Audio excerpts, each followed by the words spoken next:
Online Sanskrit साहित्य YouTube platform पर मैं आकिफ़ सैफ़ी आप सभी का हार्दिक स्वागत करता हूँ। कैसे हैं भाई आप सब? उम्मीद करता हूँ बहुत अच्छे होंगे। चित्र वगैरह साफ़ आ रहा है कि नहीं आ रहा है? चलिए, ऐसे चित्र की ऐसी क्या आवश्यकता है? ये तो ऐसे यहाँ से हट भी सकता है, इसको चाहो तो लगा सकते हो, पर यदि रहता है तो ज़्यादा सही लगता है। हम भी निहार लेते हैं अपने आप को, है ना? तो चलिए, कितने लोगों की अच्छी तैयारी है मुझे एक बार कमेंट करके बता दो। जल्दी से कमेंट करो और ये बता दो कि कितने लोगों की किस लेवल की तैयारी हो गई है। क्या इस बार आप जेआरएफ कर ले जाएंगे, नेट हो पाएगा, पीएचडी में एडमिशन हो पाएगा, या आपको लगता है कि नहीं इस बार हमारा नहीं हो पाएगा? तो जितने भी लोग हैं वो एक बार कमेंट कर देंगे तो मुझे पता चल जाएगा। चलिए, क्या छूट गया है हमारा? पिछली जो कक्षा हुई हैं उनमें हमने बहुत सारी चीज़ों को कवर किया है। फर्स्ट यूनिट लगभग समाप्त हो गई है और उसमें उपनिषद हमने छोड़े थे। वहाँ पर उपनिषद को छोड़ा था और किसी कारणवश हम वहाँ पर उपस्थित नहीं हो पाए, कक्षा नहीं हो पाई हमारी, तो वहाँ हमने उनको बीच में छोड़ दिया। चलिए, मुझे लगता है अच्छा मैंने ना वहाँ पर आपको पीडीएफ वगैरह वहाँ पर दे दी है, तो आप वहाँ से भी उन चीज़ों को तैयार कर सकते हैं। ज़्यादा समय नहीं है हमारे परीक्षा में, काफ़ी नज़दीक है हमारी परीक्षा, तो मुझे ऐसी उम्मीद है आप अपनी तैयारी को सशक्त बना रहे होंगे, अच्छी प्रकार से अपनी तैयारी को कर रहे होंगे। हमने ना वैदिक सूक्त छोड़ दिए थे और वैदिक सूक्तों को हम क्रम से पढ़ने वाले हैं अब से। तो वैदिक सूक्त जो हैं वो क्या है भाई, कठिन भी नहीं है और यहाँ से डायरेक्टली प्रश्न पूछा ही जाता है। हर प्रश्न हर पेपर में यहाँ से प्रश्न बनने की संभावना 100% रहती है और यहाँ से प्रश्न बने हैं, आप सभी को पता है। पिछली 4-5 साल के पीवाईक्यू यदि आप उठा करके देखेंगे तो आपको वैदिक साहित्य के इतिहास से या वैदिक साहित्य की इतिहास का जो सामान्य परिचय लगा हुआ है वहाँ से संवाद सूक्त से आपको या तो प्रश्न पूछा जाता है, या फिर जो वैदिक सूक्त हमारे लगे हुए हैं जैसे अग्नि है, वरुण है, सूर्य है, इंद्र है, उषस है, पर्जन्य है, अक्ष, ज्ञान, पुरुष, हिरण्यगर्भ, तो ये जो सूक्त इसमें लगे हुए हैं यहाँ से प्रश्न बनता ही बनता है। तो क्यों ना एक बार इन चीज़ों को पढ़ लिया जाए, स्थिर कर लिया जाए अपने मस्तिष्क में, ताकि ये जो चीज़ें हैं फिर से आउट ना हो।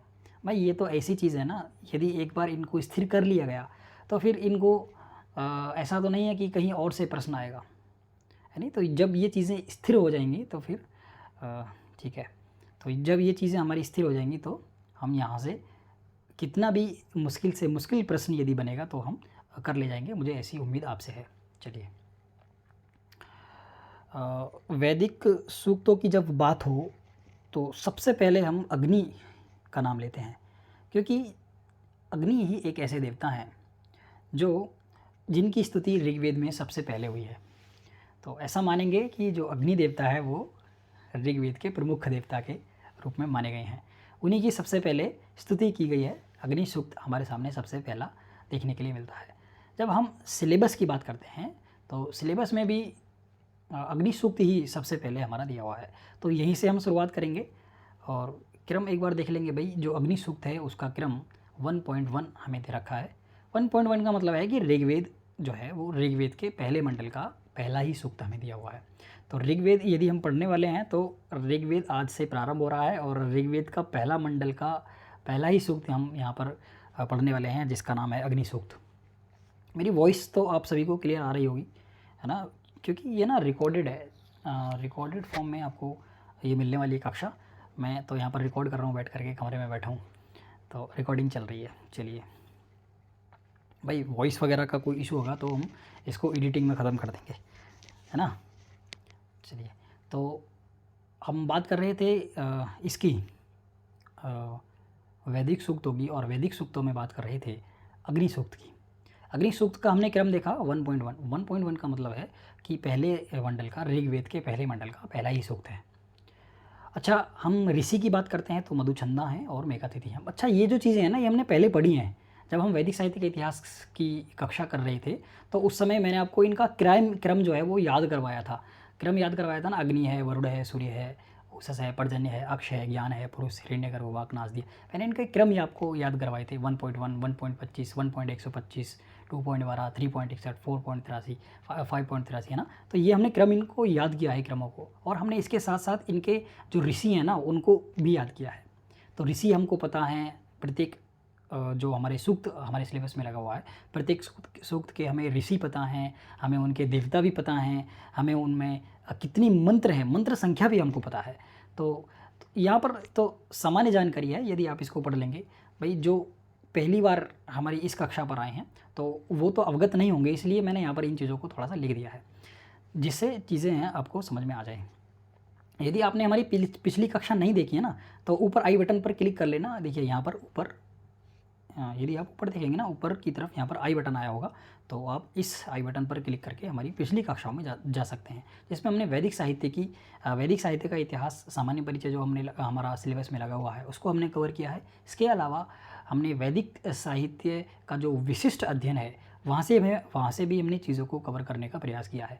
ठीक है, तो काफ़ी लाभप्रद कक्षाएँ हैं पीछे की, आप वहाँ पर जा सकते हैं। नीचे डिस्क्रिप्शन में आपको लिंक मिल जाएगा, आप सीधे चैनल से जुड़ सकते हैं। जितनी चीज़ें हमने प्लेलिस्ट के रूप में बनाई हैं या जितनी चीज़ें हमने पीडीएफ के रूप में बनाई हैं वो सारी की सारी चीज़ें आपको टेलीग्राम चैनल पर मिल जाती हैं। तो ऑनलाइन संस्कृत साहित्य यदि आप डालेंगे, टेलीग्राम पर सर्च करेंगे तो आपको चैनल मिल जाएगा, वहाँ से जा करके आप वहाँ पर ज्वाइन हो सकते हैं। चलिए, बहुत सारी बातें आपसे इस कक्षा में होगी। चलिए, वैसे इतनी बातें हम करते नहीं हैं अपनी कक्षा में, सीधे टॉपिक पर आएंगे अब। चलिए, यह है अग्नि सूक्त, और अग्नि सूक्त में हमने देखा, एक बार फिर देख लेंगे। चलिए, हमने क्या देखा भाई अग्नि सूक्त में? हमने देखा कि ये जो अग्नि सूक्त है ये सबसे पहले ऋग्वेद का है, और ऋग्वेद जो है वो पहले मंडल का पहला ही सूक्त अग्नि सूक्त दिया हुआ है। यदि हम ऋषि की बात करते हैं तो मधुछंदा है, मेघातिथि भी इनको बोला जाता है, या मेघातिथि इनके ऋषि हैं, मधुछंदा हैं, दोनों आते हैं। अग्नि इसके देवता हैं और छंद इसमें गायत्री है, और कुल 9 मंत्र हैं। तो इतनी चीज़ें तो आप सभी को पता ही है, ये फिर भी यहाँ पर लिखी हुई हैं, आप देख सकते हैं। उसके बाद हम आगे बढ़ते हैं। अग्नि सूक्त का पहला ही मंत्र आपकी स्क्रीन पर है, और अग्नि के नाम से ही ऋग्वेद का प्रारंभ होता है। और अग्निदेव जो हैं, जो अग्निदेव नहीं है, अग्नि जो देवता हैं उनकी स्तुति इसमें की गई है। और स्तुति कौन कर रहे हैं? जो ऋषि हैं वो स्तुति कर रहे हैं। जो ऋषि हैं वो क्या कर रहे हैं? स्तुति कर रहे हैं। किसकी स्तुति कर रहे हैं? अग्नि सूक्त की, या अग्नि ऋषि की, जो अग्नि देवता जो हैं उनकी स्तुति कर रहे हैं। चलिए, पहला मंत्र कुछ इस प्रकार से है। अग्नि मिले पुरोहितम यज्ञस्य देवम ऋत्वजम होतारम रत्नधातमम। अग्नि मीड़े, ये जो ना इसका पद विच्छेद देखिए यहाँ पर होगा मेरे हिसाब से, पद पाठ, हाँ यहाँ पर पद पाठ लिखा हुआ है ना, नीचे देखेंगे आप तो यहाँ पर लिखा हुआ है अग्निम ईड़े पुरोहितम यज्ञस्य देवम ऋत्वजम होतारम रत्नधातमम। यदि आप संस्कृत के किसी भी श्लोक को पढ़ रहे हैं या किसी भी मंत्र को पढ़ रहे हैं तो आप यदि उसका एक बार पद पाठ देख लेंगे तो उससे आपको उसके अर्थ स्पष्ट होने लगेंगे। आपको पता चल जाएगा कि कौन सी विभक्ति है, क्या प्रत्यय है, क्या धातु है, ये सारी चीज़ों का आपको ना ज्ञान हो जाएगा। तो नीचे इसीलिए मैं जितने भी मैंने आपको मंत्र पढ़ाए हैं, जितने भी ईशावास्योपनिषद देखा हमने, इसके अलावा हमने तैत्तिरीय उपनिषद देखा है नहीं, तो ये जितने भी हमने उपनिषद वहाँ पर पढ़े, सब में हमने क्या किया है? सबके पदों का विभाग कर दिया है, पदों का पाठ हमने करके चीज़ों को समझा है। इससे ना सारी विभक्ति हमें पता चल जाती हैं, सारी लिंग हमें पता चल जाते हैं, या हमें ये पता चल जाता है कि इसमें कौन सा प्रत्यय है या इसमें क्या धातु लगा हुआ है। तो ये सारी चीज़ों का हमें ज्ञान हो जाता है। इसमें कहा गया है अग्निम ईड़े। अग्निम का मतलब होता है अग्नि की, अग्निम मतलब अग्नि की, ईड़े मतलब ईड़ जो है वो स्तुति अर्थ में ईड़ धातु का प्रयोग करते हैं। तो अग्निम ईड़े, मैं अग्निम का मतलब है अग्नि की, ईड़े मतलब स्तुति करता हूँ। अब अग्नि की स्तुति कौन करते हैं? तो अग्नि की स्तुति करते हैं जो इसके ऋषि हैं, जो इस मंत्र के या जो इस सूक्त के ऋषि हैं, वो अग्नि की स्तुति करते हैं। स्तुति करते हुए कहते हैं अग्निम ईड़े, मैं अग्नि की, मैं यानी मैं मधुछंदा अग्नि की क्या करता हूँ? स्तुति करता हूँ। और स्तुति करते हुए फिर उनका विशेषण देते हैं। स्तुति करते हुए विशेषण देते हैं पुरोहितम यज्ञस्य देवम ऋत्वजम होतारम रत्नधातमम। क्या मतलब है भाई इस बात का? वो कहते हैं कि अग्निम ईड़े, मैं अग्नि की स्तुति करता हूँ। अग्नि की स्तुति क्यों करता हूँ? क्योंकि पुरोहितम, जो अग्नि है ना, अग्नि का विशेषण दे रहे हैं और बता रहे हैं कि वो जो अग्नि है पुरोहितम, पुरोहित है। यज्ञस्य, यज्ञ के, देवम, यज्ञ के देवता हैं, और ऋत्विजम, ऋत्विज हैं। होतारम, होता है। रत्न धातमम, रत्नों को धारण करने वाले हैं। भाई संस्कृत की एक खूबसूरती या संस्कृत के विद्वानों की एक बहुत अच्छी परंपरा ये रही है कि वो यदि किसी भी देवी देवता की स्तुति करते हैं ना, अपने किसी भी ग्रंथ में या किसी भी मंत्र में, किसी भी देवी की, किसी भी देवता की स्तुति करते हैं तो उसके विशेषण देते हुए स्तुति करते हैं। ऐसा नहीं है कि स्तुति करते हैं तो स्तुति केवल कर रहे हैं, ऐसा नहीं होता है। वो बताते हैं कि स्तुति क्यों करता हूँ। आप किसी संस्कृत वाङ्मय के किसी भी श्लोक को उठा लो, देखिए जैसे हम बात करते हैं बागर्थ विसंप्रक्तो बागर्थ प्रतिपत्तये जगतः पितरो वंदे पार्वती परमेश्वरो, है नहीं। तो यहाँ पर क्या है, यहाँ पर पार्वती के परमेश्वर शिव की वंदना कर रहे हैं। वो बता रहे हैं, उसका विशेषण दे रहे हैं शिव का कि वो शिव कौन है, पार्वती परमेश्वरो, पार्वती के परमेश्वर हैं। इसलिए उन शिव की वो क्या करते हैं, वंदना करते हैं। इसके अलावा भी हमें बहुत सारे एग्जाम्पल मिल जाएंगे। हम देखते हैं नत्वाम सरस्वतीम देवी में शुद्धाम गुण्याम करोमि हम, मतलब यहाँ पर कहा गया है कि नत्वाम सरस्वतीम देवी, मैं सरस्वती देवी को नमस्कार करता हूँ। और फिर उनका विशेषण देते हैं कि नमस्कार क्यों कर रहे हैं, शुद्धाम गुण्याम, क्योंकि वो जो सरस्वती देवी हैं शुद्ध गुणों से युक्त हैं, इसलिए मैं उनकी स्तुति कर रहा हूँ। इनके अलावा और भी आपको बहुत सारे मंत्र ऐसे मिल जाएंगे या बहुत सारे श्लोक आपको ऐसे मिल जाएंगे, है नहीं। जैसे और हम बात करें भाई किसकी, नमस्तस्मै गणेशाय यत् कंठः पुष्करायते, तो है नहीं, जिसका कंठ जो है वो पुष्कर की तरह बजने लगता है।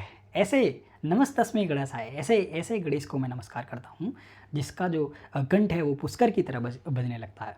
तो मैं यहाँ पर आपको विषय से इतर नहीं लेकर के जाऊँगा और ना मैं यहाँ पर आपको अपनी विद्वता सिद्ध करने के लिए आया हूँ।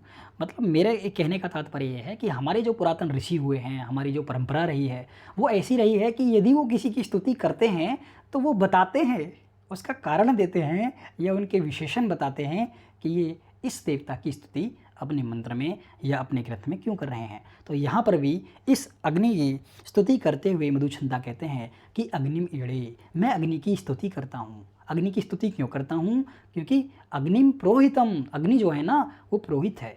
और यज्ञ से, यज्ञ के कौन है, देवम, यज्ञ के देवता हैं। और ऋत्विजम, ऋत्विज हैं।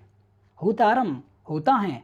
और रत्न धातमम, रत्नों को धारण करने वाले हैं, विभिन्न प्रकार के रत्नों को धारण करने वाले हैं। भाई रत्न का मतलब आप क्या ले सकते हैं यहाँ पर, रत्न का मतलब आप आभूषण ले सकते हैं। यहाँ पर आभूषण कैसे ले सकते हैं भाई, क्योंकि जो सुनहार वगैरह होता है वो अग्नि में ही आभूषणों को डाल करके उनको क्या करता है, शुद्धिकरण उनका करता है, उनको शुद्ध करता है। या उनसे गोल्ड जो है, जो सोना है, उसको सोने को आग में डालकर ही उसको आभूषणों का आकार दिया जाता है। इसीलिए बहुत सारे रत्नों को वो धारण करते हैं अग्नि, इसीलिए यहाँ पर उनका ये विशेषण दिया कि रत्न धातमम। होता क्यों कहते हैं, यहाँ पर देखिए सबके विशेषण आपको मिल जाएंगे। होता कहते हैं होम को संपन्न करने वाले हैं। जो होम होता है ना, होम यज्ञ, तो उसको संपन्न करने वाले हैं, इसलिए होता है। पुरोहित क्यों कहते हैं, पुरोहित जो है ना वो शब्द, ये जो शब्द है ये संस्कृत के पुरुष, ठीक है, पुरुष से बना है नहीं, और जिसका मतलब होता है सामने। और हित, दो वर्णों के नहीं, दो शब्दों के मेल से बना है, पुरुष और हित। पुरुष का मतलब होता है सामने और हित का मतलब रखा हुआ, ठीक है।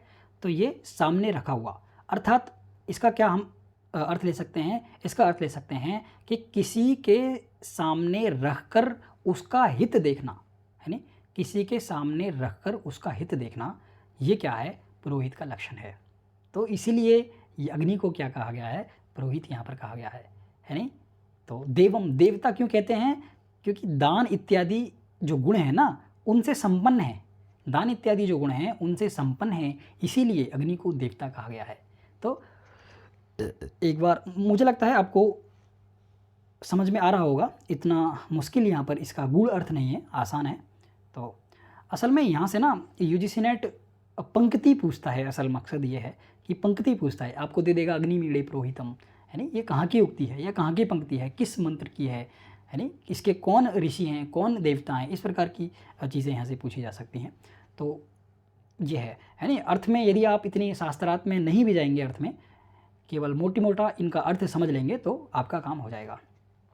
चलिए, मैंने ना इसको सायण भाष्य के आधार पर लिखा हुआ है। जो सायण ने इनका भाष्य किया ना ऋग्वेद पर, भाई बहुत सारे हमने भाष्यकार पढ़े थे, यानी स्कंद स्वामी हैं, नारायण हैं, उद्गीत हैं, वेंकट माधव हैं, आनंद तीर्थ हैं, आत्मानंद है, सायणाचार्य हैं। तो सायण ने जो इस पर भाष्य किया है, तो उसके आधार पर हमने इन शब्दों के अर्थ यहाँ पर लिखे हुए हैं।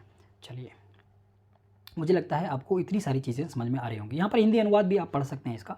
देखिए, हिंदी अनुवाद में लिखा हुआ है, यजमान की कामनाओं को पूरा करने वाले, यज्ञ के पुरोहित, दान आदि गुणों से संपन्न, देवताओं के ऋत्विज और होता एवं रत्न अर्थात यज्ञ के फल स्वरूप प्राप्त होने वाले श्रेष्ठ पदार्थ को धारण करने वाले अग्नि देवता की मैं विश्वामित्र क्या करता हूँ, स्तुति करता हूँ।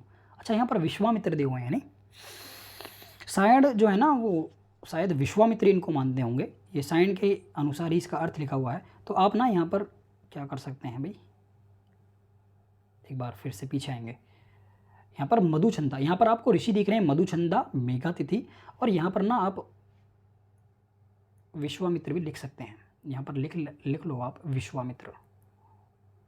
भाई ये पेन सही नहीं चल रहा है यहाँ पर, तो यहाँ पर आप लिख लेना विश्वामित्र। विश्वामित्र भी इसके ऋषि हैं। चलिए, तो अग्नि जो सूक्त है, इसके 3 ऋषि हमने यहाँ पर देखे हैं, विश्वामित्र हैं, मधुचंदा हैं और हैं। तो सायण भाष्य के अनुसार हम यहाँ पर देख रहे हैं इसको। अगला मंत्र देखते हैं। अगले मंत्र में कहा गया है, अग्नि ही पूर्वी ऋषिभिः ईडयो न्यूतनेन ऋतः सा देवाम एह वक्षति। सा देवाम, ये अंकी बिंदी यहाँ पर नहीं होगी मेरे हिसाब से। ये अनुस्वार जो है आपको दिख रहा है यहाँ पर वक्षति में, ये वक्षति है, वंक्षति नहीं है। तो ये अंकी बिंदी मेरे हिसाब से ये मिस प्रिंटिंग यहाँ पर हो गई है। इसमें नीचे देख लेते हैं पद पाठ में, यदि नहीं होगा तो फिर नहीं होगा मेरे हिसाब से। देखिए, अग्नि पुरोहितम, यहाँ पर देखिए ये, हाँ यहाँ पर मिल गया हमें। तो यहाँ पर बिंदी नहीं है, अनुस्वार नहीं है मतलब। तो ये जो अनुस्वार है ना, आप इसको मानना मत, ये वाला ये अनुस्वार नहीं है यहाँ पर। तो चलिए, ये ना मिस प्रिंटिंग हो जाती है जब संस्कृत के लेटर्स को टाइप करते हैं ना, तो कंप्यूटर सिस्टम थोड़ा सा काम नहीं करता है, उसके अकॉर्डिंग नहीं लेता, अपने अनुसार चेंज कर देता है चीज़ों को। तो अग्नि ही पूर्वी ही ऋषिभिः ईडयो न्यूतनेन ऋतः सा देवा एव वक्षति। इसमें कहा गया है कि अग्नि ही, जो अग्नि देवता है ना, ये अग्नि जो देवता हैं, ये अग्नि देवता कैसे हैं, पूर्वी ही ऋषिभिः, पहले जो ऋषि मुनि हैं, पहले जो भाई कौन है, भृगु इत्यादि जो ऋषि हैं, अंगिरा इत्यादि जो ऋषि हैं, उनके द्वारा भी ईडयो, उनके द्वारा भी स्तुति करने योग्य हैं। मतलब इन ऋषियों ने भी अग्नि देवता की स्तुति की है। पूर्वी ही ऋषिभिः ईडयो, पुराने जो ऋषि हैं ना, जैसे प्राचीन ऋषि कौन हो सकते हैं भाई, भृगु हैं, अंगिरा है नहीं, तो ये जो ऋषि हैं, इन्होंने तो अग्नि देवता की स्तुति की है।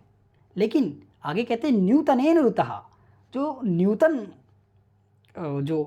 न्यूतन का मतलब है कि नवीन जो ऋषि हैं, उन्होंने भी अग्नि देवता की स्तुति की है। नवीन ऋषि में आ जाएंगे विश्वामित्र इत्यादि जो ऋषि हैं वो। तो इसमें कहा गया है, इसका सारांश आपको मैं बता देता हूँ कि पहले जो ऋषि हैं उन्होंने तो अग्नि देवता की स्तुति की है, लेकिन अब के जो ऋषि हैं ना, न्यूतन जो ऋषि हैं, उन्होंने भी अग्नि की स्तुति की है। और वह अग्नि सा देवा एव वक्षति, वह जो अग्नि देवता हैं, वह अग्नि देवता इस यज्ञ में अन्य देवों को बुलाएं, यानी वह देवों को इस यज्ञ में बुलावें। सा देवाम, देवाम मतलब देवों को, इह मतलब यहाँ वंक्षति मतलब बुलाएं, सा मतलब वह अग्नि देवता। ये जो सा है ना, ये किसके लिए है, अग्नि के लिए प्रयोग किया गया है यहाँ पर। तो ये वाला जो सा है किसके लिए है, अग्नि के लिए है। तो इसमें कहा गया है कि अग्नि जो हैं वो पूर्वी ऋषिभिः ईडयो, पुराने ऋषियों के द्वारा तो स्तुति की ही है, यानी पुराने ऋषियों ने तो इनकी स्तुति की है, लेकिन न्यूतनेन ऋतः, न्यूतन ऋषि जो हैं उन्होंने भी इनकी स्तुति की है। और वह क्या करें, सह मतलब वह अग्नि देवता, देवा मतलब देवों को, यही मतलब यहाँ पर मतलब इस यज्ञ में, ये जो यज्ञ हो रहा ना, इस यज्ञ में वक्षति मतलब बुलाएं। मुझे लगता है आपको ये सारी चीज़ें समझ में आ रही होंगी। यहाँ पर इसका हिंदी अर्थ भी आपको दिया हुआ है, मैंने काफ़ी हिंदी अर्थों को यहाँ पर टाइप किया है। तो यह अग्नि देवता प्राचीन मतलब भृगु, अंगिरा आदि ऋषियों द्वारा स्तुति किया जाता है। और अब मतलब नवीन विश्वामित्र आदि जो ऋषि हैं, ये हम क्या है यहाँ पर, ये हम नहीं होगा मेरे हिसाब से, नहीं, हाँ ठीक है, होगा हम। क्योंकि हम का मतलब है विश्वामित्र इत्यादि, ये विश्वामित्र अपने लिए कह रहे हैं हम। अच्छा, फिर हम होगा साइड भी ना, चलिए, तो ये हम होगा, ये हम ना विश्वामित्र के लिए, विश्वामित्र अपने लिए कह रहे हैं कि हम भाई आप जो पुराने ऋषि हैं भृगु इत्यादि हैं उन्होंने तो अग्नि की स्तुति की ही है, लेकिन हम जो विश्वामित्र इत्यादि नवीन ऋषि हैं वो भी इनकी स्तुति करते हैं।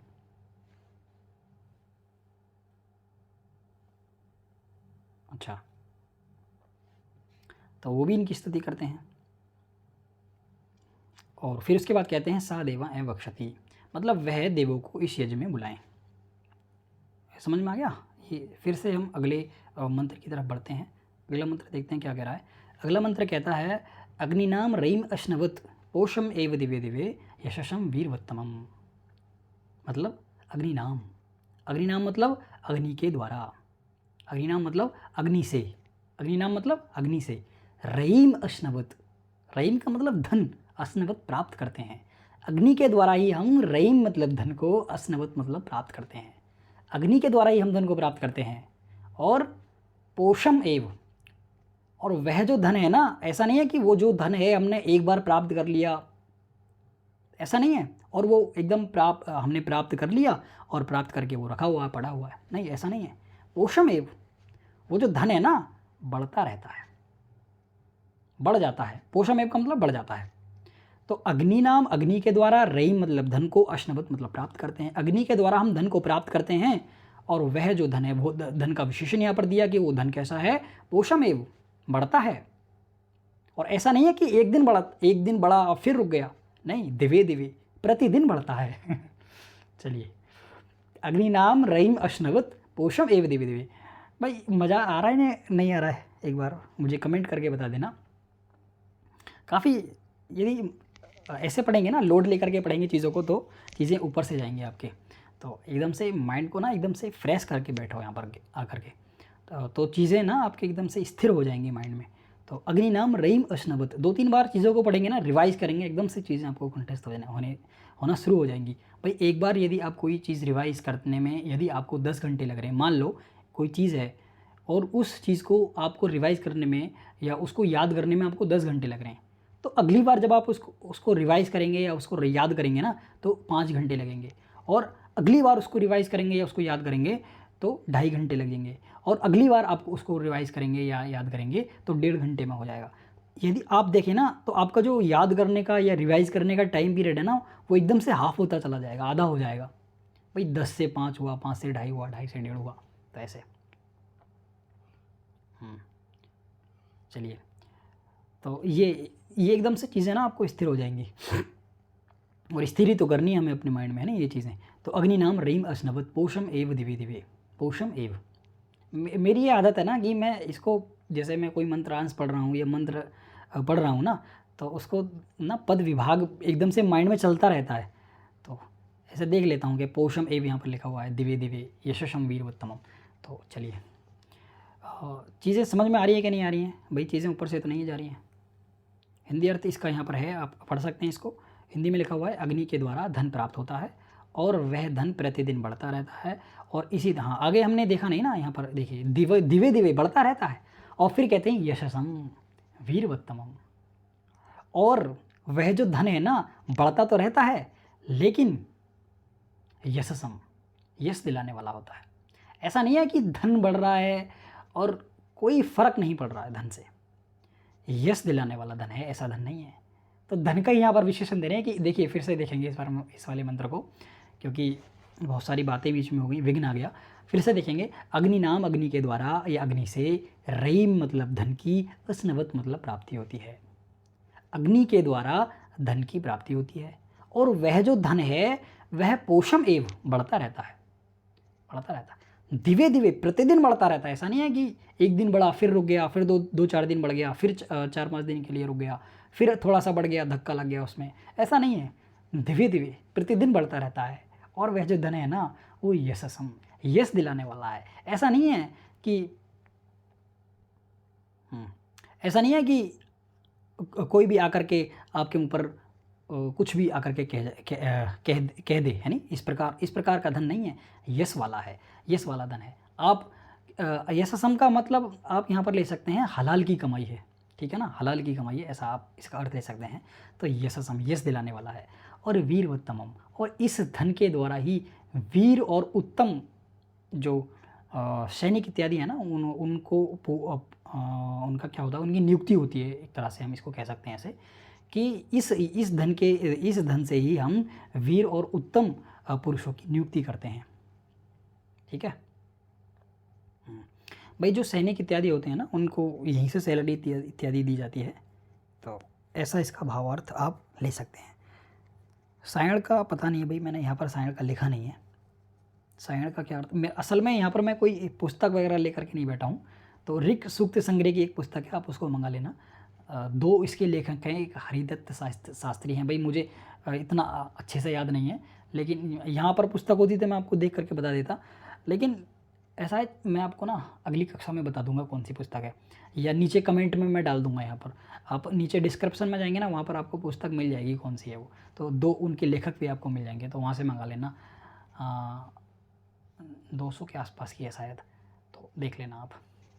तो उसमें ना सायण भाष्य के अनुसार चीज़ों को दिया हुआ, ये सारे मंत्र ना आपको सायण भाष्य के अनुसार मिल जाएंगे भाई, ठीक है। तो इस वाले मंत्र को देखेंगे। हमने कहा अग्नि नाम, भाई हम नहीं कह रहे हैं, मधुछंदा जो ऋषि हैं वो कह रहे हैं अग्नि नाम रईम अश्नवत पोषम एव दिव्य दिव्य यशसम वीरवत्तमम। अग्नि नाम मतलब अग्नि के द्वारा धन की प्राप्ति होती है, और वह जो धन है वो पोषम एव दिव्य दिव्य प्रतिदिन बढ़ता रहता है। यशसम वीरवत्तमम, और इससे वीर उत्तम पुरुषों की क्या होती है, नियुक्ति होती है, ऐसा है। चलिए अगला मंत्र देखते हैं।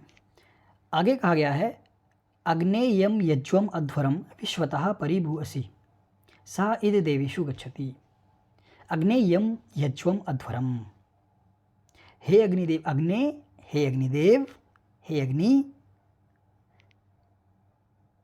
यज्यम, यम यज्यम। यहाँ पर ना टाइपिंग मिस्टेक हुई है क्या, मेरे हिसाब से यहाँ पर कुछ मिस्टेक हो गया है। यम यज्वम अध्वरम, ठीक है। चलिए देखते हैं, देख लेंगे इसको, यदि कुछ यहाँ पर टाइपिंग मिस्टेक हुआ है तो। अब पद पाठ देख लेते हैं, यहाँ पर पद पाठ क्या है। चलिए इसमें कहा गया कि अग्नि, भाई यहाँ भी गलती है इसमें, देखिए यहाँ पर ये अंकी बिंदी नहीं है, ये तो मुझे पता है अंकी बिंदी नहीं है यहाँ पर। तो फिर से देखेंगे भाई, अग्नेयम, ये ठीक है। अग्नेयम यज्वम अध्वरम विश्वः परिभूअसि सा इत देवेषु गच्छति, ये कहा गया है इसमें। तो देखेंगे भाई यहाँ पर कहा गया अग्नेयम यज्वम अध्वरम, हे अग्नि तुम, यम, यम मतलब इस, ये ई होगा मेरे हिसाब से यहाँ पर, यम मतलब इस,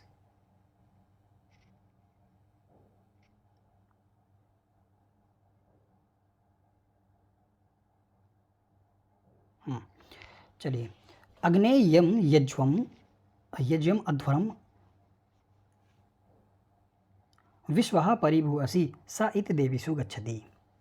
तुम हिंसा से रहित यज्ञ को विश्व भर में चारों ओर से घिरे हुए हो, ऐसा कहा गया है कि अग्ने मतलब अग्नि संबोधन है, हे अग्नि, यम यज्वम अध्वरम, अध्वर कहते हैं हिंसा से रहित, जो हिंसा से रहित, यज्ञम यानी यज्ञ को, यज्वम यानी यज्ञ को, तो यम यानी इस,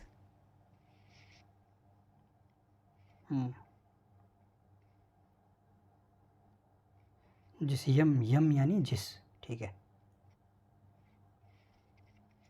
यहाँ पर कहा गया है अग्ने, हे अग्ने, यम यानी जिस, यज्ञम यानी यज्ञ को, अध्वरम, और अच्छा ये ना यज्ञ का विशेषण है। अध्वरम कहते हैं हिंसा से रहित जो यज्ञ है उस यज्ञ को, ये यज्ञ का विशेषण दिया। अध्वरम जो है ना वो यज्ञ का विशेषण दिया। और आगे कहा कि जिस हिंसा से रहित यज्ञ को विश्वः मतलब विश्व में, परिभू मतलब चारों तरफ से, असी मतलब घिरे हुए हो, यानी परिभू, हाँ ठीक है यही अर्थ होगा इसका।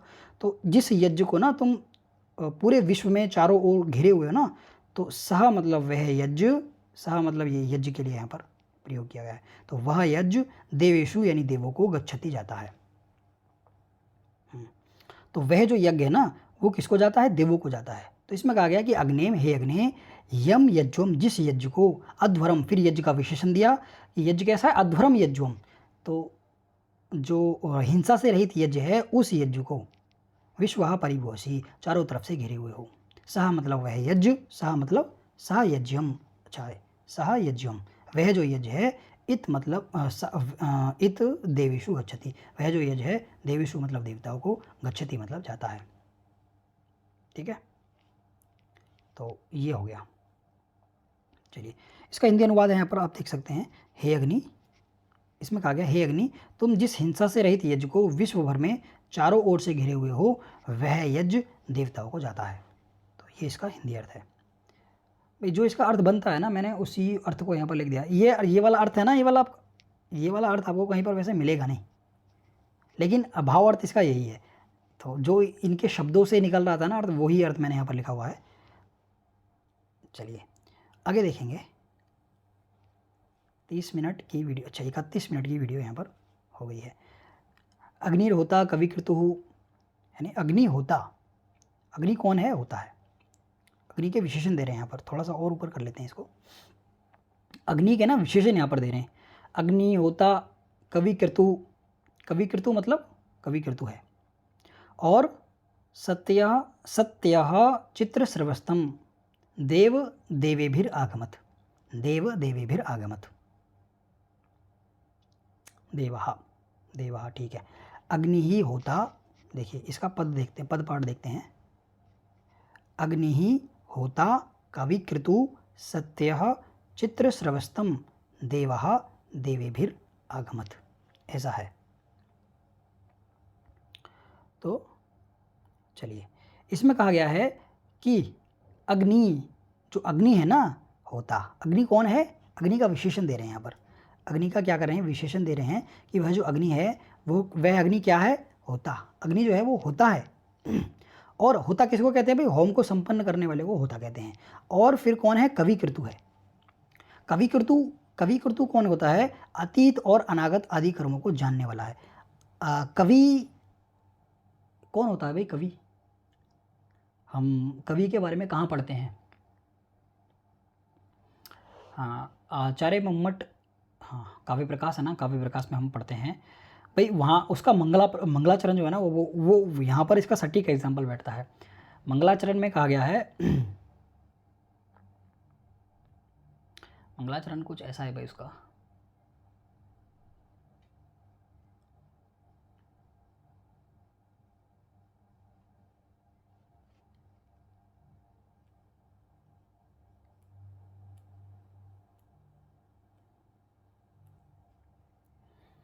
काव्य प्रकाश का जो मंगलाचरण ना आचार्य मम्मट करते हैं, नियतिकृत नियम रहिताम, जो नियति के कृत नियमों से रहित है वो कवि है। है नहीं, तो नियतिकृत नियम रहिताम, हलाद में हलादित करने वाला होता है ना कवि, हलाद में, है नहीं। और वहाँ पर विशेषण देते हैं, कवि के वहाँ पर विशेषण दिए हुए हैं। तो नियतिकृत नियम रहिताम, नियतिकृत जो नियम है उनसे रहित है। कभी भी गर्मी का मौसम चल रहा है, सर्दी वाले गीत लिखना प्रारंभ कर देगा। तो उस नव रस रुचिराम, जो सृष्टि है ना, ईश्वर की जो सृष्टि है उससे तो बहुत भिन्न है। तो नव रस रुचिराम, जो नवरस वाली है ना सृष्टि, ईश्वर की जो सृष्टि है ना वो 6 रसों वाली है। लेकिन कभी जो है ना उसकी जो वो है सृष्टि, वो कैसी है भाई, कवि की ना अपनी अलग सृष्टि होती है। कवि की जो सृष्टि कैसी है, 9 रस वाली है। ईश्वर से कितने रस ज़्यादा हैं, 3 रस ज़्यादा हैं। ईश्वर की 6 रस हैं, यानी खट्टा, मीठा, तीखा, नमकीन, ये मिला करके ये 6 रस वाली है। और जो उसकी कवि की जो सृष्टि है वो कैसी है, वो 9 रस वाली है। 9 कौन कौन से रस हैं भाई, श्रृंगार है, यानी वीर है, करुण है। तो ये 9 प्रकार के रस वहाँ पर हमको मिलते हैं आचार्य मम्मट के हिसाब से। तो कविकृतु है। तो मुझे लगता है चीज़ें ना यहाँ पर बहुत गहरे अर्थों में यहाँ पर दी हुई हैं। तो अग्नि ही होता, अग्नि जो कौन है, अग्नि होता है। और कविकृतु, कविकृतु मतलब अतीत और अनागत आदि कर्मों को जानने वाला है। वही जो कवि होते हैं ना वो ऐसे ही होते हैं। अतीत की बातों को भी जान लेते हैं और अनागत जो आगे की आने वाली जो बातें हैं ना उनको भी जान लेते हैं। और फिर अगला विशेषण दे रहे हैं अग्नि का, अग्नि का यहाँ पर विशेषण दे रहे हैं। पहला अग्नि का विशेषण दिया होता, फिर अग्नि का विशेषण दिया कविकृतु, और फिर कहते हैं सत्य। मतलब वो जो अग्नि है ना वो सत्य है। सत्य मतलब नित्य है। सत्य मतलब नित्य। वेदांत की भाषा में तो नित्य ही बोलते हैं। वेदांत के ना दो ही कॉन्सेप्ट हैं, नित्य और अनित्य। तो ईश्वर को ना वहाँ पर नित्य कहा गया है, तो वही यहाँ पर अग्नि है। अग्नि कैसे हैं? नित्य है, मतलब सत्य है। सत्य का यहाँ पर विशेषण दिया होगा। सत्य, अच्छा, सत्य का अर्थ यहाँ पर दिया है मिथ्या से रहित है और निश्चय ही फलों को देने वाला है। ऐसा नहीं है कि आपने कोई आज कर्म किया और फिर जो है ईश्वर उसको भूल गया, ऐसा नहीं है।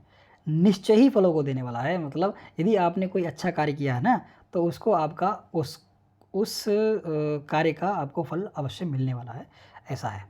सत्य इसलिए यहाँ पर प्रयोग किया गया है। ये आचार्य सायण कह रहे हैं भाई, हम नहीं कह रहे हैं अपने हिसाब से देख लेना। चलिए, ये क्या हो गया? अच्छी लग रही है ना क्लास? एक बार शेयर कर दो यार, 5-6 ग्राम। चलो, और फिर कह रहे हैं देवेभिर आगमत। देवो देवीभिर, अच्छा, देवा, ठीक है। देवो देवीभिर आगमत, वह कैसा है? आगमत मतलब आए। चित्र श्रवस्तम, फिर अगला भी तो विशेषण दिया ना यहाँ पर। हाँ, सत्य है, और फिर हाँ यहाँ पर फिर उसका अगला विशेषण देते हैं। चित्र श्रवस्तम है, वह जो अग्नि है वह कैसा है? चित्र। पहला विशेषण दिया उसका अग्नि का होता है, और फिर उसके बाद कविकृतु है, फिर सत्य है, फिर चित्र श्रवस्तम है। चित्र श्रवस्तम कहते हैं विविध प्रकार की कीर्तियों से युक्त है। ठीक है। और देवहा देवीभिर आगमत, देवहा देवीभिर आगमत, अर्थ क्या किया है साइंटिस्ट ने इसका?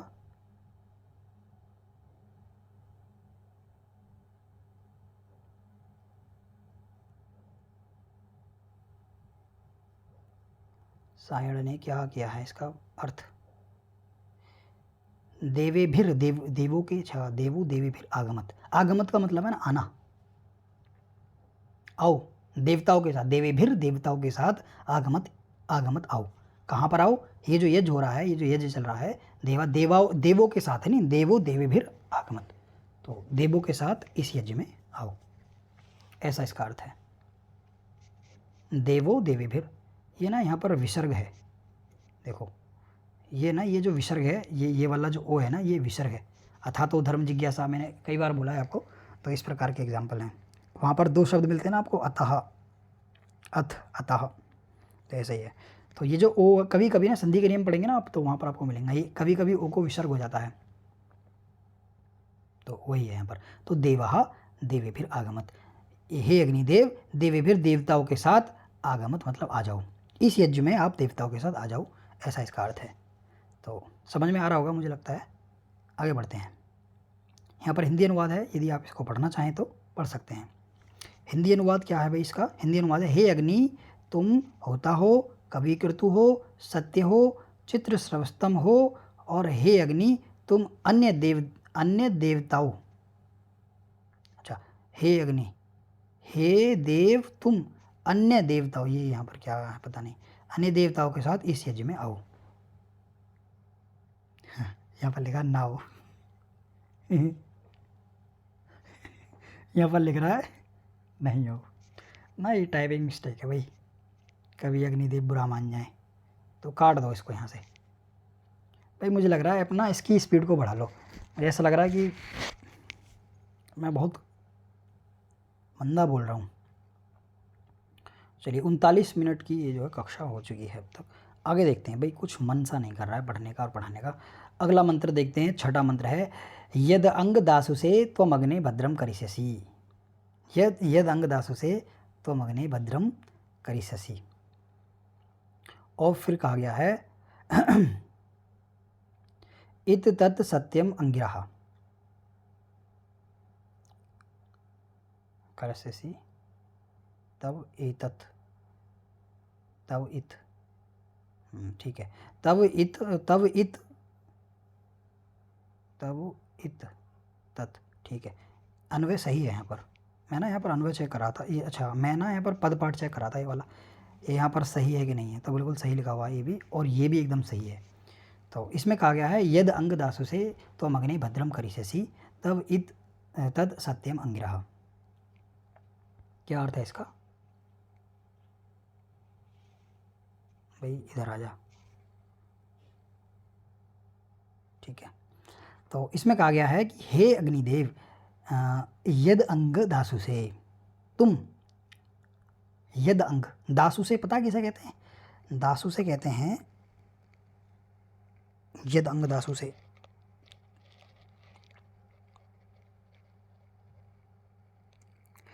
यद अंग दासु से, दासु से कहते हैं कल्याण, कल्याण करने के लिए कहते हैं दासु से। तुम अग्नि, हे अग्नि तुम, तुम अग्नि का मतलब हे अग्नि तुम, देखिए हे अग्नि तुम अग्नि, हे अग्नि तुम भद्रम भद्र करिष्यसि करो, भद्र करो। किसका कल्याण करो? भद्र का मतलब कल्याण। किसका कल्याण करो? दासु से, मतलब जो यजमान है ना, यजमान का मतलब है जो इस यज्ञ को कंप्लीट करवा रहा है, उस यजमान का कल्याण करो, ऐसा कह रहे हैं। और यद अंग ये पता नहीं भाई क्या है, इसको ना ये मेरे हिसाब से लिखा होगा, मैंने इसके अर्थ में लिखा होगा शायद,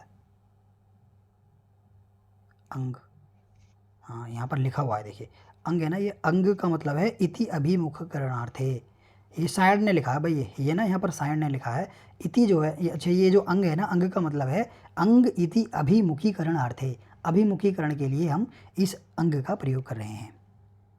तो चलिए आ जाओ यहाँ पर, आओ वापस आओ यहाँ पर, अपने श्लोक पर आएंगे, अपने मंत्र पर आएंगे वापस। इसमें कहा गया है कि यत अंग दासु से तो मग्ने भद्रम करिष्यसि, तो मग्ने मतलब हे अग्नि तुम, भद्रम मतलब भद्र करो, भद्रम मतलब भद्र मतलब कल्याण, करिष्यसि मतलब करो। किसका कल्याण करो? दासु से, दासु से मतलब जो इस यज्ञ का ये जो यजमान है ना, इसका क्या करो? तुम कल्याण करो। और फिर उसके बाद कह रहे हैं तव इत तत् सत्यम अंगिरा, हे अंगिरा, हे अंगिरा मतलब हे अंगिरा, हे अंगकार, अंगार, अंगार, ठीक है, अंगार है क्या यहाँ पर? अंगिरा, अंगिरा मतलब अंगार रूपी अंगिरा मुनि को जन्म देने वाले, अच्छा ये उसके लिए है, ठीक है। तो अंगार रूपी मुनि को जन्म दिया था, मुझे लगता है इन्होंने, अग्नि ने, ये जो अग्नि है ना, ये अग्नि, तो अग्नि ने अंगार रूपी अंगिरा जो हैं उनको जन्म दिया था, अंगिरा मुनि को जन्म देने वाले, तो इन्होंने जन्म दिया होगा इसको, जब यहाँ पर सायण ने ऐसा भाष्य किया है। तो यहाँ पर कह सकते हैं हम देने वाले, अंगिरा का मतलब है कि अंगिरा मुनि को जन्म देने वाले हे अग्निदेव, यह बात सत्य है, मतलब तव इत तत् सत्यम अंगिरा, अंगिरा मतलब हे अंगिरा, अंगिरा का मतलब है कि अंगिरा मुनि को जन्म देने वाले हे अग्निदेव, संबोधन के लिए यहाँ पर मुख्य रूप से इसका प्रयोग किया है इन्होंने। तो देखें तव इत तत् सत्यम, मतलब इस संसार में जो, इस संसार तो नहीं भाई, यहाँ पर ना ये हम कह सकते हैं कि तुम ना सत्य हो, ऐसा कह रहे हैं, अग्नि के लिए कह रहे हैं कि अग्नि, हे अग्नि तुम ना, अग्नि के लिए कह रहे हैं यहाँ पर, हे अग्नि तुम सत्य हो, ऐसा कह रहे हैं।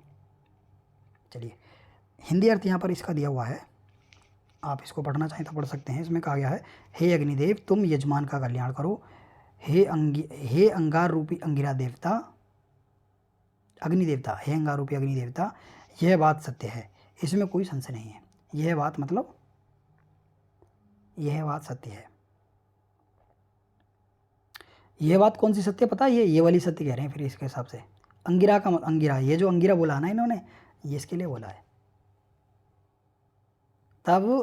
तब इत तत्, ये तीनों चीज़ें इसके लिए कही गई हैं, अंगिरा, और फिर कह रहे हैं सत्यम, अंगिरा का मतलब है अंगिरा मुनि को जन्म देने वाले, और ये बात ना सत्य है, ऐसा कह रहे हैं। चलिए मुझे लगता है समझ में आ रहा होगा आपके, आगे देखते हैं। फिर कह रहे हैं उप त्वा अग्ने दिवे दिवे दोषावस्था धिया वयम नमः भरताय नमः भरंतम इमसी। ये हमने पढ़ा इसका क्या, ये वाला। इसमें कह रहे हैं उप त्वा अग्ने दिवे दिवे, दिवे दिवे ना, दिवे दिवे ठीक है, दोषावस्तार धिया वयम नमो भरंत एमसी, नमो भरंत एमसी। इसको अलग अलग कर लेंगे तो ये रूप बन जाएगा इसका, उप त्वा अग्ने दिवे दिवे दोषावस्था धिया वयम नमः भरंतः आ इमसी। समझ में आ गया, ऐसा हो जाएगा उसका अलग अलग। तो इसमें कहा गया है भाई अग्नि है तो त्वम अग्ने, हे अग्नि तुम, हे अग्नि देवता तुम अग्नि तुम, दोषावस्था धिया वयम, दोषावस्था धिया वयम, दोषावस्था धिया वयम मतलब हम यज्ञ का अनुष्ठान करने वाले, दोषावस्था मतलब हम यज्ञ का अनुष्ठान करने वाले। और यज्ञ का अनुष्ठान ऐसा नहीं है कि आज कर लिया कल छोड़ दिया, दिवे दिवे प्रतिदिन करते हैं, है नहीं, प्रतिदिन और दिन रात उत्तम बुद्धि से नमस्कार करते हुए उप त्वम त्वम त्वाग्ने, ठीक है, उप त्वाग्ने नमो भरतम नमो भरंतः एमसी, मतलब हम ना आपको नमस्कार करते हैं। और नमो भरतम एमसी मतलब नमस्कार करते हुए तुम्हारे समीप आते हैं, ऐसा कह रहे हैं। नमो भरंतः एमसी, नमस्कार करते हुए ना तुम्हारे पास आ रहे हैं, तुम्हारे समीप आ रहे हैं।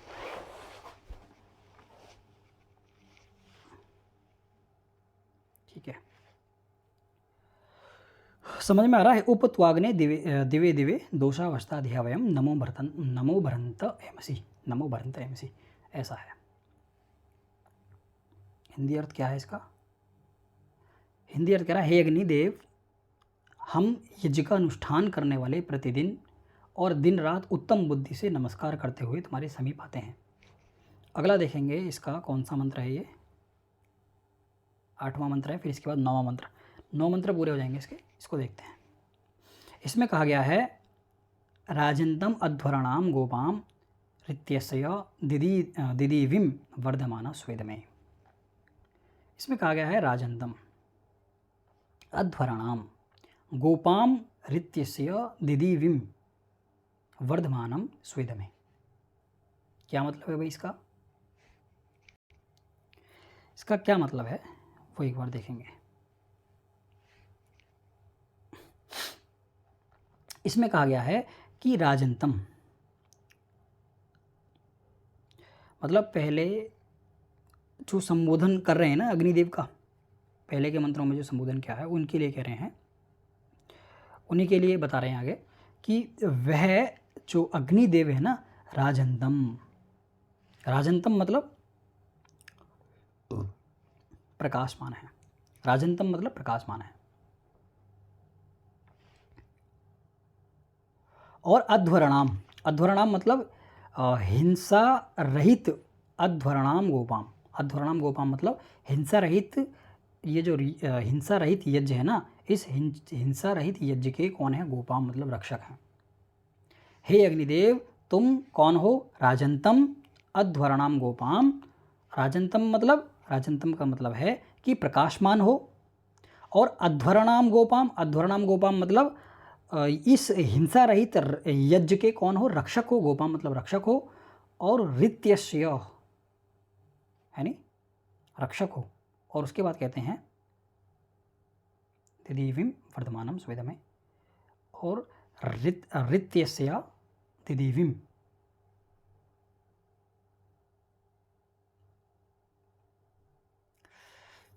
कर्म फलों को बताने वाले हो, कर्म फलों को बताने वाले हो मतलब, और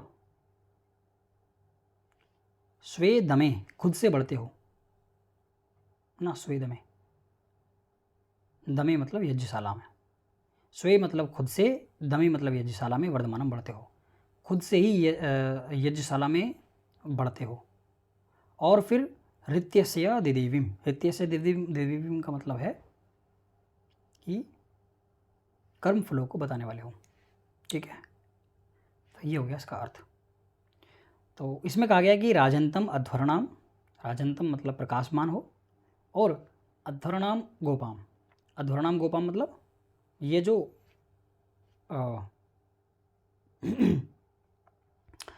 ये जो हिंसा से रहित यज्ञ है ना, हिंसा से रहित यज्ञ क्यों करें? पहले के समय में जो असुर इत्यादि हुआ करते थे ना, वो यज्ञों में क्या डालते थे? विघ्न डालते थे। यज्ञ वगैरह जहाँ होता था ना, तो असुर जो थे, असुरी प्रवृत्ति के जो लोग थे, राक्षस जो थे, वो क्या करते थे? यज्ञों में विघ्न डालते थे। तो वो ना हिंसामान यज्ञ कहलाता था। लेकिन जब अग्नि की स्तुति वहाँ पर की जाती है ना, तो फिर वहाँ पर किसी राक्षस की हिम्मत नहीं होती। इसीलिए यहाँ पर ये वाला इन्होंने विशेषण दिया है, मुझे ऐसा लग रहा है। ठीक है, अध्वरणाम गोपाम, अध्वरणाम गोपाम मतलब जो हिंसा से रहित यज्ञ है उसके ना तुम रक्षक हो। और रित्य से मतलब सत्य के, सत्य को दिदीविम, दिदीविम मतलब बताने वाले हो, बताने वाले हो मतलब प्रकाशमान है। सॉरी, यहाँ पर होगा ना, हाँ, बताने वाले हो, कर्म फल को बताने वाले हो। और फिर दमे का मतलब होता है यज्ञशाला, यज्ञशाला को दमे कहते हैं। और स्वे मतलब खुद से, वर्धमानम बढ़ते हो। अपनी यज्ञशाला में ना तुम स्वयं से बढ़ते हो, ऐसा नहीं है कि कोई तुम्हें बढ़ा रहा है, स्वयं से बढ़ते हो, ऐसा कह रहे हैं। तो अर्थ आपको समझ में आ रहा होगा। आगे देखते हैं। आगे कहा गया है सा ना पिता इव सुनवे अग्ने सु उपायनः भव सचस्व न स्वस्थे स्वस्थे। इसमें कहा गया है कि स ना पितेव सुनवे, स ना पितेव सुनवे अग्ने सुपायनो भव, सुपायनो, सुपायन, सुपायनो, सुपायन कहते हैं आसानी से जिसको प्राप्त किया जा सकता है, उसको कहते हैं सुपायन। और स्वस्थ, स्वस्थ मतलब कल्याण के लिए। और यहाँ पर एक शब्द है, यहाँ पर एक शब्द है ये वाला, ये वाला सचस्वा, सचस्वा कहते हैं साथ रहने के लिए। तो इसका अर्थ हो जाएगा कि जिस प्रकार पिता जो है, जिस प्रकार पिता, देखिए, जिस प्रकार पिता पुत्र के लिए सुप्राप्य होता है, मतलब जो पिता है ना, वो अपने पिता, अपने पुत्र के लिए सुप्राप्य है। मतलब उसको पुत्र जब चाहे उसको प्राप्त कर सकता है, जब चाहे मीटिंग में हो, कहीं भी हो, उसको फ़ोन कर सकता है, उसके पास जा सकता है, कोई विघ्न जो है वो पिता के लिए नहीं होता है, पुत्र। तो जिस प्रकार से पिता के लिए, जिस प्रकार से, इसको ना यहाँ करो, जिस प्रकार से पुत्र, जिस प्रकार से पिता पुत्र के लिए सुप्राप्य और कल्याण करने वाला है, उसी प्रकार तुम भी हमारे लिए सुप्राप्य बनो और हमें कल्याण के लिए हमारे संग रहो, और हमारे कल्याण के लिए हमारे संग रहो, ऐसा इसका अर्थ है। तो मुझे लगता है आपको ये सारा का सारा समझ में आया होगा, ऐसी आशा मैं आपसे करता हूँ। आगे ना हम वरुण सूक्त पढ़ने वाले हैं, तो मैंने इसको टाइप कर लिया है बहुत अच्छे से, चीज़ों को ठीक तरीके से हमने इसको कर लिया है। तो आपसे ना अगली कक्षा में मुलाकात होगी वरुण सूक्त के साथ।